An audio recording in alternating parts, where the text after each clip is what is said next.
Hey, there we go. Hi, everybody. How you doing? Beau Bock, Hans Heiserer. Hans getting in shape. He's been on a diet, for the Christmas ball season. He likes to foxtrot and do stuff like that. He's kind of a pansy in his own right, but God bless him, he really sticks to a diet. Anyway, how about, by the way, I'm not good at this. I need a host, and you can see he's so skinny, he can't even enunciate, for crying out loud. So you got to work with me. You got to help me. I'm usually a responder. I'm not a host type that throws everything out there. So help me out with some questions. Maybe you put comments on your screen, and Junji, crazy producer, will hand them to me, and that's the way we'll go. Anyway, how about the Braves last night? Disappointing. Well, not really disappointing. It really wasn't. I was listening to Sports Talk Radio this morning when I ran out to get my coffee and breakfast power sandwich. And they was, boy, we had it and we let it go and just come on.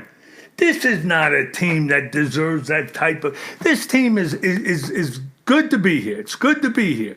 We have a great team, but we have a very shallow team in terms of experience. Last night was one of those experience gathering games that will last us for a long, long time. I don't know if we can bounce back tonight, especially with Fulte on the mound, and with the additional pressure of Fulte having to get this win tonight, or else we're pretty much going to be. This is a must-win game tonight. And Fulte just kind of scares me. He's just kind of scatterbrained. And if the ump's able to miss a pitch or squeeze the plate on him, he could go icky baluki, and that's it. But the fact of the matter is, this will be good for him too, pitching again in the postseason. But when you think about Acuna, and how stupid was that? Huh? I wanted to come through the TV and boot him in the ass. They put the camera on Snit, and you could see the smoke billowing out of his ears. He wanted to kill the kid. He wanted to yank him. But you can't. I mean, we're in the postseason. The kid's too valuable. But how stupid not running out of ball after what he went through and has been benched previously this season. Now you get in the playoffs. He hits a long ball, not long enough, hits off the ball, and he bounds out of the batter's box like Travolta in Saturday Night Live or Saturday Night Fever, whatever the hell it was. You know what I mean? He's skipping out. Like, you clown. And the thing is, Freddie, after the game, was kind of pissed. You could see that. And so was Donaldson. But, the guy that's got to handle this is Ozzie Albies. Ozzie's got to, talk to Acuna in his language, and he's got to tell him, what's right, what's wrong, and to grow up. And that's something that we had to go through. We also had the misfortune of Chris Martin, pulling an oblique, warming up, for crying out loud. That brought in Luke Jackson. He doesn't wear, he doesn't have product in his hair. He's got WD-40. I mean, how does he do that? No wonder he misses the plate from time to time. That thing's slipping all over the place. But he has been erratic all year, just like that. And when he comes in, it's not like somebody coming in you know is going to shut the door. You know that's not going to happen because it rarely happened during the year. He's very schizo himself. And he's got great stuff, but he can't manifest it because he just doesn't have the confidence behind it. It was a shame, but you know what? Not devastating, because a lot of us didn't believe we would be here. I kind of figured it early on, if you remember. We talked about it constantly, what a great team we have. But we're young. We're inexperienced. We don't know how to carry ourselves like professionals yet. That will come. That was a tragedy last night, but you can put a couple of checks in the plus column. We'll learn from that. How about the Falcons going this week against Houston? Are you kidding me?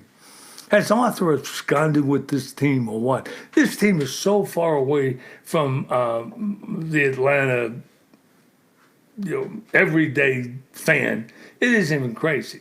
There's no chatter this week about Falcons at all. Not about enough. In every year prior to about 3 or 4 years ago, it would be chatter all week long about the upcoming opponent and what we have to do, what's wrong with us, what's great about us. We have a great football team.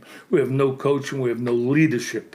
We have we have too many cooks, and they spoil the broth every single time something needs to get done. We have, what are you doing, Junji? What are you doing? God almighty. Did you put that up there? Did they see it?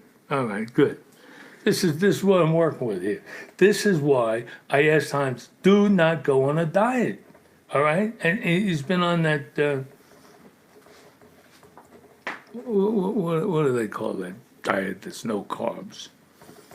Anyway, he's in ketosis as we sit here.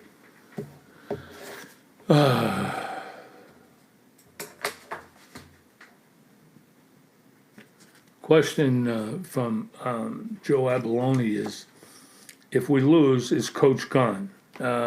We would think so. We would hope so. We would hope it happened by now. But no, Dan's going to be here for the duration of this season. And then Arthur will have to make a move. There'll be too much pressure on him. And we're right back to where we started. We're not a physical football team. And so when you lose the physicality factor, you're behind the 8 ball going into any game, and especially going on the road. We want to go down there, run it down their throat, take the ball. No, we don't want to defer. We want to win the toss, take the ball, and run it down their throat. Take the crowd out of the game, establish our physicality and our dominance, and then let Matt go to work. We don't have any rhyme or reason or plan like that. I mean, don't forget, we have 4 assistant coaches who are former head coaches. Can you imagine what that's like on the sideline? Then in the front office, we have 5 former general managers to go with our general manager, Thomas Dimitrov. Can you imagine what that's like? In other words, breaking it down, there is not one single source to look to for leadership, for ideas, for a culture, for anything that enhances a winning football team, and a football team that's going to compete. Look at all the talent that we've wasted in this era, and now they're running out of gas, and here we are just twiddling our thumbs. It's a shame. It's a damn shame. Arthur has taken this team, absconded with them. You just using the word Atlanta? No, it's not. These are Blank's Falcons. These are Blank's Falcons from Blankville, USA. Georgia's at Tennessee tomorrow. The line's Georgia 24. Over-under is 51.5. Play the under because Georgia's going to score 50 and blank Tennessee. Here we go, blank again. They're going to shut out Tennessee. Just a thought. But they'll put up 50. So you got to play the under because you're going to be just under the over-under. Tennessee won't be on the board. North Carolina, 10.5 at Georgia Tech. That is not enough. Doesn't anybody understand? Are we the only ones who talk about it? We're the only ones who have Jeff Collins back. He has no players. That big, arrogant Finobly on the sideline for the last 13 years has got midgets playing football for Georgia Tech. That's what Jeff Collins was left with. Guys who, get off the line of scrimmage and then get in between a defender's legs. They'll block him. They don't knock his dick in the dirt. They get in his legs, trip him up. You can't play football like that. This is conventional football we're back to now. North Carolina only 10. North Carolina coming off a heartbreak. They're going to be pumped. North Carolina's going to put a number on the jackets, and that's okay. We know that. We know why. We also know that somebody is in place who's going to reverse it and reverse it very quickly. I believe in Jeff Collins. He's a great guy. He's one of us. and you're going to see some great stuff coming out of Tech.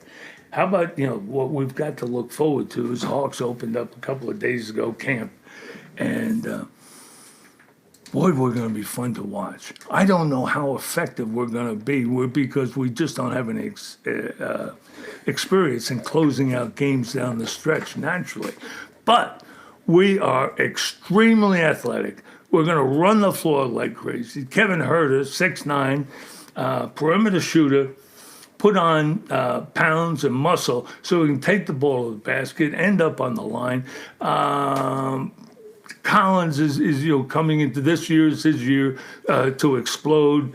Trae Young, who I was not a fan of when we drafted him, has been excellent.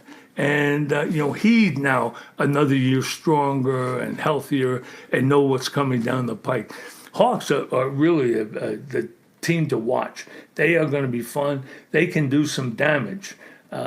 Maybe not enough experience yet to be able to close the door as we go down February, March, and April. The teams that go to the playoffs are those teams that win in February. So we have until February to try to get it together. And if we have the parts, then we can decide to make a run. If not, that's all right. We're getting better every year, and we're built for longevity. This is one of those things where, typical of the Falcons going to the Super Bowl in 2016, which now, as we look back, was just a factor of the law of averages, kind of like a Bobby Cox World Series, just a law of averages. When you're there, as Bobby was, with the best team in baseball for 14 years, and you win one time, it's the law of averages. The same thing with Dan. We see now that he really didn't have much to do with that. And when you look at these teams, 19, 17, 18, and this year, we don't move the same way. We don't move. We don't play with the same intensity. We don't display our speed. I was going to say we're not as fast. We probably are as fast, but we don't show it because it's not demanded that we show it. You only get, as a football coach, you only get out of a team what you demand, and the demands aren't there. It's a recreational exercise going on up there in Flowery Branch every day. Hey, maybe good news for Atlanta. Cox Media has been the scourge of this town for a long time. Please forgive me. I don't know about politics. I don't know about civic matters and all that. Maybe they're great. But in sports, they are responsible for us underachieving every single year. There's nobody in that organization who will step out and say, he can coach, he can't. He can play, he can't. That's the way to do it. That's not the way to do it. Never, ever, ever. We've had guys who couldn't coach grammar school teams. They would never come out. And like Larry Drew, for crying out loud. Damn, God almighty, it was so frustrating. And they would not come out and say anything. Well, supposedly, I think it's in the works right now. They're being sold to a media group out of London, the Apollo Media Group. And that could be good news. That could be good news. First of all, don't forget, in 1947, Cox was given the right to have a newspaper, which was in existence, but then also to have the dominant radio station and dominant TV station. That's not done anywhere except in 6 markets in the United States, and they do it for national security, so that you have a clear signal from WSB if anything happens, and you have a WSB TV. So they were exempt from playing by the rules and have just never done anything to help our fortunes whatsoever.